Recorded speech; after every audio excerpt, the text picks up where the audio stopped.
Hello, and welcome to the kitchen. I wanted to invite you here today because last week we started off in my bathroom, and I kind of feel bad about that. And also because as I'm making lunch today, I wanted to, sort of use it as a lab. During this time in my kitchen, I'm going to talk to you about three different things. 1, the 3 most important molecules on the earth. 2, possibly the grossest sandwich I'm ever going to eat. And 3, an obscure scientist who taught us everything that we know about urine.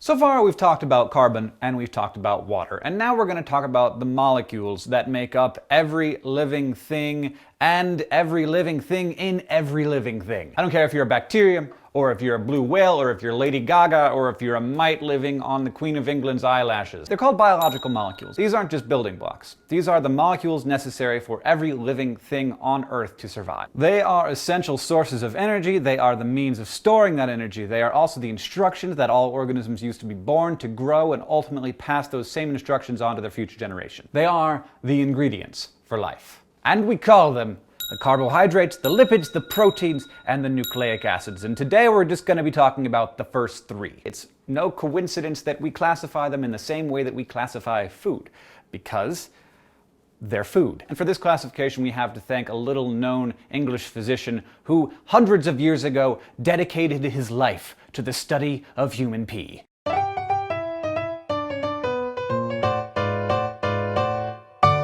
Oh, my goodness, I'm back in that must mean that it's time for the most awkwardly named segment here on Crash Course, the biolography. His name was William Prout, and in the early 1800s he became fascinated with human digestion, especially our urine. And that's because he thought that the best way to understand the human body was through chemistry, and the best way to understand the body's chemistry was to understand what it does to food. By day, he was a practicing physician, but every morning before breakfast he did research in his home laboratory in London. And there he did many great things, like being the first to discover that our stomachs contained hydrochloric acid, and writing a breakthrough book about kidney stones called An Inquiry into the Nature and Treatment of Gravel, Calculus, and Other Diseases Connected with a Deranged Operation of Urinary Organs. And he was, of course, the first person to discover the chemical composition of pure urea, the main component of urine. For the record, here it is, and in the presence of water,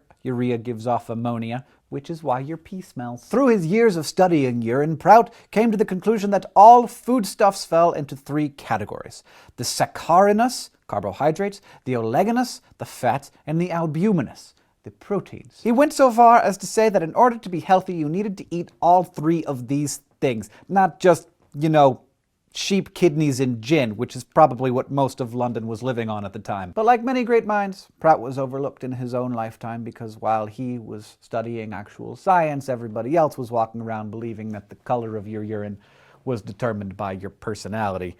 This guy looks like a total jerk to me. And if you can tell that much by color, I wonder what you can tell by taste. Now, he didn't understand that there were biological molecules. He didn't understand what these things were, but he did understand that there were 3 ingredients necessary for life. And it turns out that all organisms either need to synthesize or ingest those ingredients in order to live. We're going to start out with the most basic of these ingredients for life, and that is the carbohydrate. You've no doubt heard of them. You may, in fact, be avoiding them like the plague. But the fact is that nothing and no one can avoid carbohydrates because they are the source of all energy that we have available to us. Carbohydrates are made up of sugars, and the simplest of them are called monosaccharides. Mono for one, saccharides for the actual root of the word sugar. The star of the show here is glucose, because it's truly fundamental, by which I mean like number 1 on the global food chain, because it comes from the sun. All biological energy is originally captured from the sun by plants as glucose through photosynthesis. And every cell that needs energy uses glucose to get that energy through a process called respiration. In addition to glucose, there are other monosaccharides like fructose, which has the same molecular formula, C6H12O6, but arranged differently. These subtle chemical differences do matter. Fructose, for example, is significantly sweeter than glucose. It's also processed by our bodies in different ways. And then there are disaccharides, which, like the name says, are just 2 monosaccharides put together. And the most famous of these is sucrose, which is simply a glucose molecule and a fructose molecule joined by a covalent bond. Mono and disaccharides are pretty much little niblets of energy that are really easy for our bodies to process. But when these carbohydrates start to form into longer and longer chains, their function and their roles change as well. Instead of being sources for instant energy, they become storehouses of energy or structural compounds. These are polysaccharides. Instead of being just 2 or 3 monosaccharides put together, polysaccharides can contain thousands of simple sugar units. And because they're so big and burly, they're great for building with. In plants, cellulose is the most common structural compound. It's just a bunch of glucose molecules bound together, and it is the most common organic compound on the planet. Unfortunately, it's very difficult to digest. Cows can do it, but humans certainly cannot, which is why you don't enjoy eating grass. Polysaccharides are also really good for storing energy, and not just structurally, but just as an energy store. And that's where we get bread. Now, really interesting thing here, bread made up of starch, the most simple of which is called amylose. Amylose and cellulose look almost exactly identical, but one is grass and the other is bread. Like chemistry. Plants store glucose in the form of starch, and it comes in lots and lots of different forms, from roots and tubers to the sweet flesh of fruits to the starchy seeds of the wheat plant that end up being milled into flour. Ground up grain is the main ingredient in the bread, of course, and most of the calories, or the energy content, comes from carbohydrates. When I eat this, and I'm going to eat the hell out of it, I'm going to be eating all of the chemical energy that this wheat plant got from the sun in order to feed its next generation of seeds that we then stole for our own use. All for me. Now, we as human beings can't grow fruits or tubers, so we have to store our energy in a couple of different ways. The way that we tend to store carbohydrate energy is in glycogen, which is very similar to amylose or starch, but has more branches and is more complicated. It's basically made up of the glucose that we have left over after we eat, and it sits in our muscles really ready to use, and it's also stored in our livers. It's generally a pretty short-term store. If we don't eat for like a day, pretty much all of our glycogen gets depleted. But over the longer term, the way that we store our energy is through fat. All of our mom's worst enemies, the fat, which turn out to be actually really important and are the most familiar sort of a very important biological molecule, the lipid. Lipids are smaller and simpler than complex carbohydrates, and they're grouped together because they share an inability to dissolve in water. This is because their chemical bonds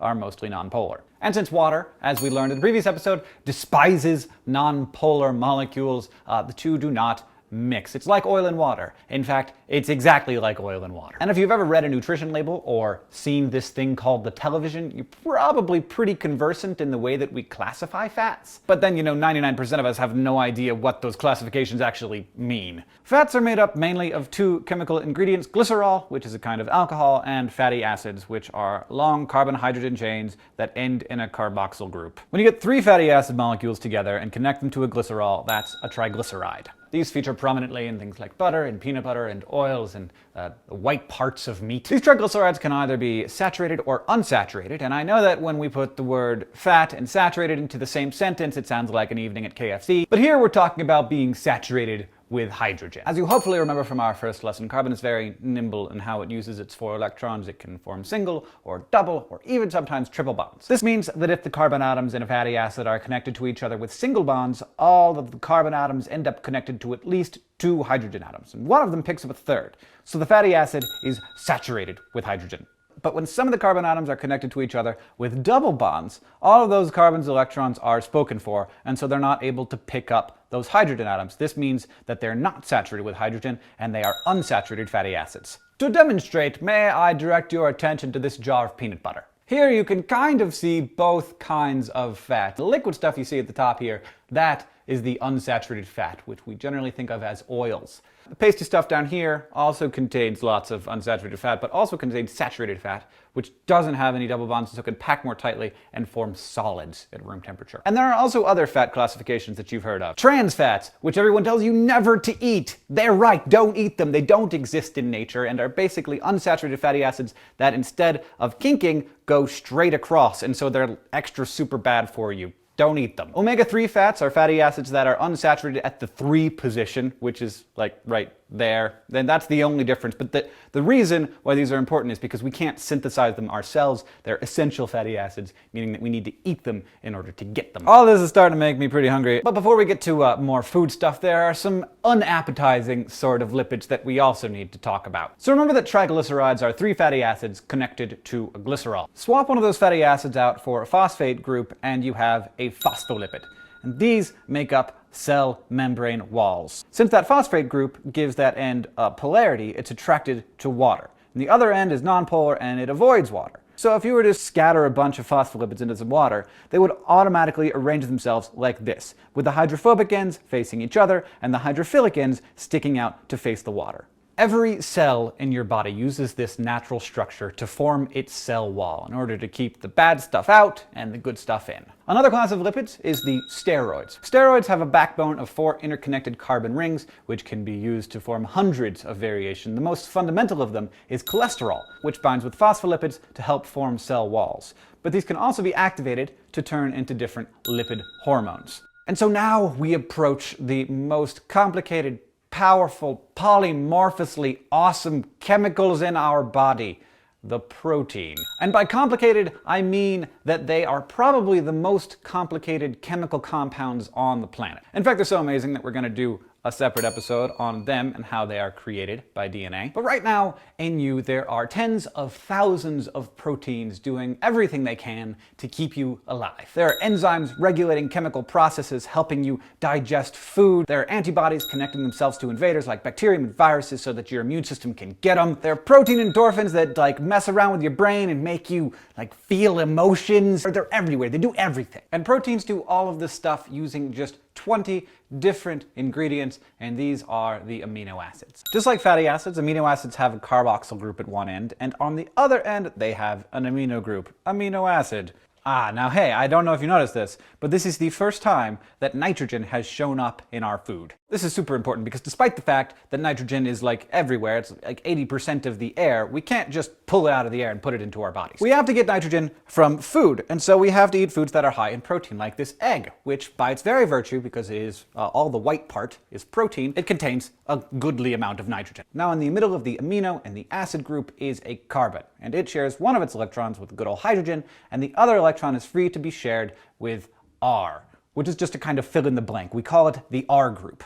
It could also be called a side chain, and there are 20 different kinds of side chains. Whatever fits in that blank will determine the shape and the function of that amino acid.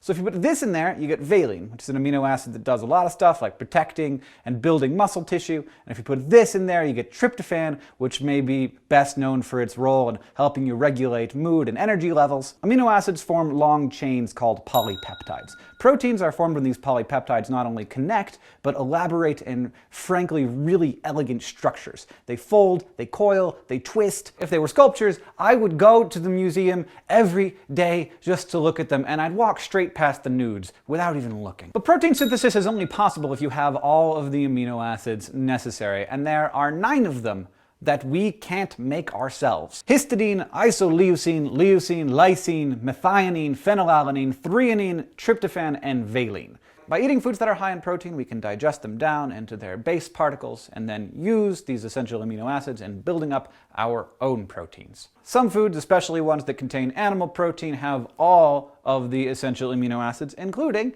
this egg. And that concludes this triple-decker sandwich of biological awesomeness, which is all we need to be happy, healthy people. And I'm sure, because of that, it's going to be delicious. Nope.